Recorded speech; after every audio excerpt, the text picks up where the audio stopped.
hyper partisans tend to reject any complexity because they, like you're saying, they want everything to be prepackaged. You know, it's got to be just black and white. But painting the broader picture of broken families, fatherlessness, that's getting closer to the like whatever answers we got to get to fix a lot of this. I mean, so much of that summer was the result of broken families, you know, in many various ways. Absolutely. I mean, all the kids that I saw out there, you know, they not only, a lot of them definitely came from broken homes, but also there's an expectation that the next generation in America has it better than their parents did. And I'm a millennial, and my generation and the younger generation certainly don't feel that way. And that was definitely a major part of what animated the protests. Now, like what you see out there for the Doge protests is a much older crowd of like federal employees and stuff like that. But during BLM, it was an extremely young crowd. Yep. And if you just look at the divorce rates in the United States, and that's actually the other reason why I decided to tell the story the way that I did and start my own publishing company, is because the publishers only wanted, like you said, that neat version of the story so that I could sell it to one side or the other. But personally, when I was going through all this chaos, I would fly off the handle because I went on Tucker Carlson to recount my interview with Rittenhouse and what I saw, and then CNN took my words out of context, and I wanted to just go off and, you know, fly off the handle on Twitter and like lob insult at CNN. But instead, my boss, Jeff, who's a former jarhead, he's a tough guy, and my family were like, chill, like go through the proper channels. And CNN actually had me on to correct the record and did actually a great story as a result of that. That's great.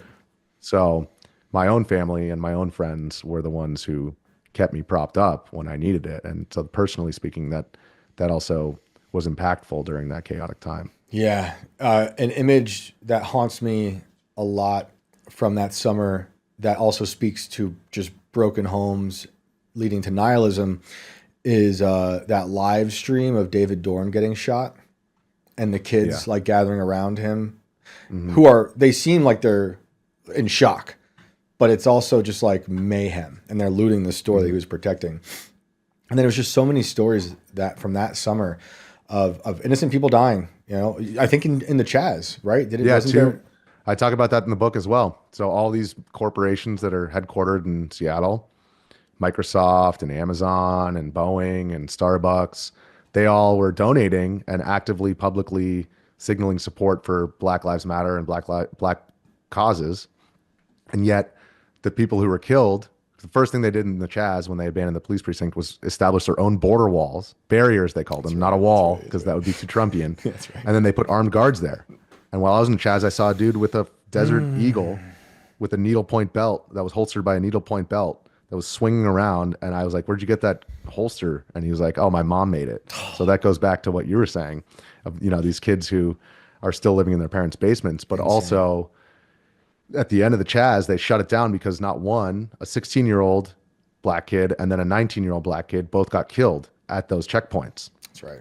And I wasn't able to find any evidence that those companies donated to their families. Of course. Well, that's not politically expedient. And I think it happened in Georgia as well. And another type of at the Chaz. Wendy's? Was that Wendy's? Yeah. Yeah. There was Jorge and another guy who was covering all this stuff, Julio Rosas. Jorge went down there and literally when we were, because we're always like looking at these different the hot spots that are popping off and deciding, okay, are we all going to go or one of us going to go? Jorge went with Julio because Shelby and I are white, and it was in the middle of Atlanta, and we were like, it's just you guys have, like, for lack of a better term, you guys have brown privilege as far as being able. But Jorge was literally just up the street from a shooting that happened after that shooting at the Wendy's. It was another power vacuum, very similar. Insane. Yeah, I know people who were there in Atlanta who like BLM came to their like the building they lived in, and they were just smashing everything trying to get in. They even smashed up CNN. Which is ridiculous. Mostly peaceful still, I suppose.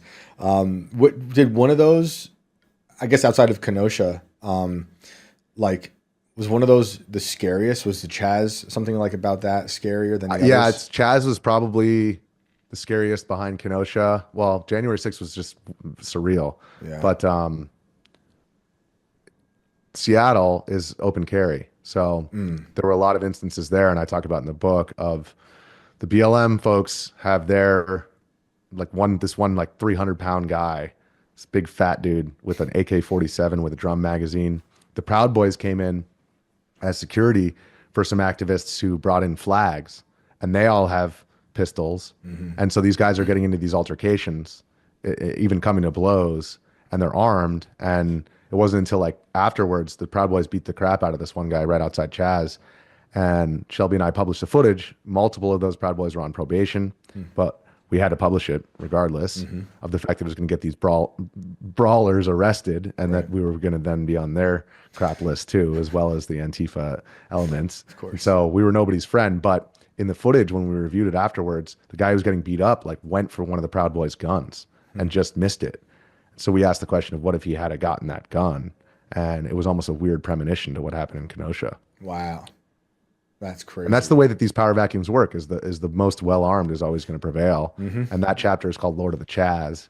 And the warlord who was handing out AR-15s when they first formed it, his name is Raz. And like, if I had made this stuff up, you'd be like, this is ridiculous. Too on the nose. This is the stupidest story I've ever heard. And but it was real.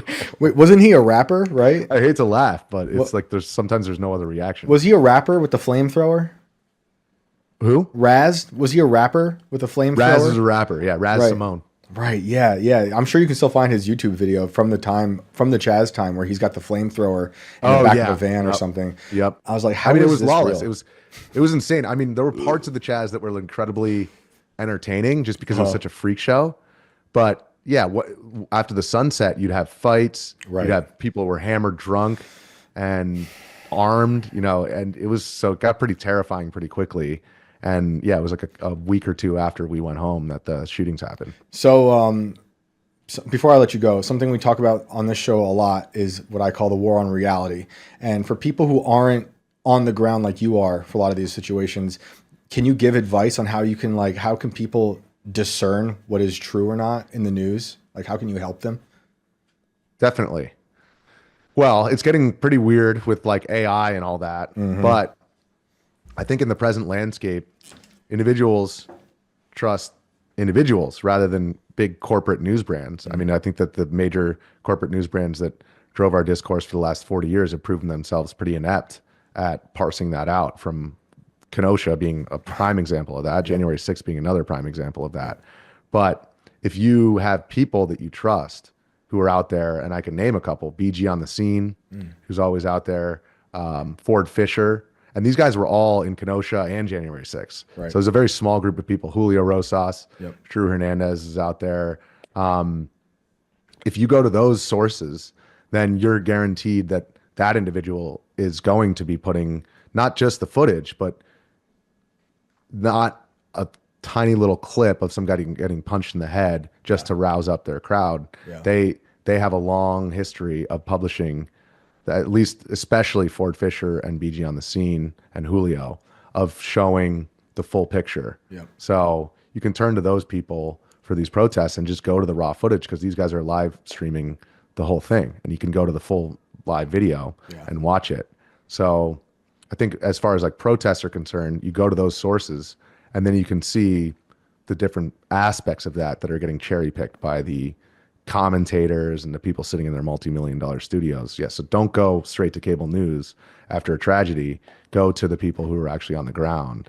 Yep. And whether or not the cable news wants to interview them, that's what I talk about in the book. That's a different story, and sometimes it's a battle just to get your word out there of what you witnessed. But now that we have the internet and platforms like Twitter that, we can talk about Elon another day, but at least you're going to see the video there. And you might have to seek it out, because it might not surface to the top of your timeline. 100%. The person who clipped that video into one little angering excerpt, that's what's going to make it to the top of your timeline. That's great. Yeah. I'm grateful for all the stuff you've been doing, all the reporting. I mean, the way we've like democratized this reporting online, all the whatever issues with Elon we might have in terms of a oligarch taking over the country and turning it into a robot hellhole. I love Twitter. I love Twitter, and it's amazing what he's done there. And through Twitter, I found all of you guys, and people need that as we get into a crazier, more maddening world. We need people on the ground who are going to be able to show you actual base reality instead of getting like the Big Mac version served to you. The riot diet, not just the riot diet. Yeah, yeah. Well, dude, thank you so much for being on and talking. We got to have you back on. There's so much more to talk about. I'm in. Where can everyone find you?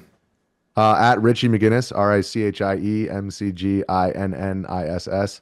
And you can go to pigeonpress.com for Riot Diet. And we got some other cool books in the works. That's right. And Shane might be helping me out on one. We're talking about it. I'm stoked. Might have something to do with what we talked about today. But That's right. We're working on it. I'm stoked, dude. And are you able to say what you're running off to go do right now? Oh, yeah. So I'm going to play hockey, men's league hockey. I'm in Washington, D.C. against the team. I don't know if he's going to be there at an undisclosed location, an undisclosed rink somewhere in the area. The guy who just got nominated as the director of the FBI. We're playing against his men's league team. And I played against him a number of times. That's awesome. So I guess the folks will have to stay tuned to my Twitter to see if I play against him tonight. I love it. But yeah, we'll see if I can take some clappers at the most powerful law enforcement agent in the country. Well, Godspeed on that, and good luck. Have fun, man. We'll talk soon. Thanks for having me. Later, dude. See ya. That's amazing. I love that. Any Long Island memories pop up? I was just going to say, maybe I'll see him in Montauk this summer. I go every summer. And it's funny, 'cause Chris and I have been to Camp Hero, which is the Montauk Project base. Right, yeah. Definitely weird vibes. It's totally isolated, abandoned. That was years ago, though. But it's funny, every time we're in Montauk, we're always looking for like Montauk Monster or Montauk Project t-shirts and sweatshirts, and you can't find them because they don't want to talk about it. See, that makes me think it's actually more true. Maybe. They're not profiting off of it. Yeah. There's something deeper there. Can you actually, do we have a caller? Did they show up? No, they didn't. Ah, bummer. We had a caller. We had a caller. Straight from Japan. You just never know. That's too bad. What time is it in Japan? I don't know. Can you pull up the picture of the new Montauk Monster? Yeah, sure. This thing? So, like, This look at gross that. thing. Look at that. It's, like, very similar, right? To be fair, I don't think we want to put that on a shirt. I think I do. I don't want to wear that. So this is from the East Hampton Star. This is local news, right? Can you scroll down? What are they saying? And now for something completely different. A reader reached out to the Star on Thursday with photos of what he said might just be another Montauk Monster. By the way, this is from 2020. The famously gruesome creature found in Montauk in 2008 that became a viral internet sensation. Evan, I'm not even going to try to do that name, of Montauk was walking on the beach with his girlfriend, headed west toward where the sand starts to turn into rocks when they noticed a faint animal rotten smell, he said on Friday. This is right before July 4th, by the way, in 2020. So lockdowns were in effect, and then a monster washes ashore, right where a Nazi used to run a biowarfare laboratory. The two had been searching for driftwood to take home, but around 3 p.m., they found something completely different. A dead, decomposing creature of unknown origin, which is also the name of my new band. That's pretty good. I continued on walking, and the smell worsened, he said in an email. It became very foul and pungent. As I'm looking down, I'm sure he didn't sound like this at all, but I'm going to make it even creepier. As I'm looking down, I see this hideous, bloated, dead creature. At first, it blended into the surrounding rocks. I performed a double take and saw it lying there. This one's even weirder. I think it's like similar. The other one looks like a dog. Well, this kind of looks like a wolf. This looks like a hyena, like a bloated hyena. Is the back end made of copper? Like, what is that? I don't know. It also just looks has like it's like not. There's no fur there, but like, why would there be no fur there, but everywhere else? maybe it's half gross. bullet. It's a chimera that's bullet and animal, and the jaw is kind of like the other original. Kind of like the cow that we had last week. The cow True. mutilation. Oh shoot, maybe those cows got visited by the Plum Island ferry. I'll just read this other paragraph real quick, and then we'll pull up the other article. He's used to seeing dead fish or an occasional seagull carcass, he said, but this was very different and a first for me. He recalled the Montauk Monster from popular news reports. Okay, they already said this. Why are they repeating it? That drew speculation that it was that it escaped Plum Island Animal Disease Research Center, or the outcome of the Montauk Project time travel experiments. Look at this. These people are even getting into little conspiracy theories. Oh, look at that. Can you pull up the New York Post article about the body, the human body? This That thing? Washington? No. Where are we? This. Here we go. This No, thing? not that one. No? One about the long yeah. fingers. Yeah, I didn't. Richie was going on a really awesome tangent, so I didn't want to cut him Yeah, of off. course. Listen to this one, guys. Just going back to Plum Island. This is from the New York Post in 2010. The headline is Body with Very Long Fingers Found on Plum Island Near Disease Lab. I just realized as I'm leaning forward, I'm like a talking, just like a literally talking head. Get back over here. Okay. A human body has washed ashore on New York's tiny Plum Island, where a U.S. government lab studies dangerous animal diseases, to put it lightly.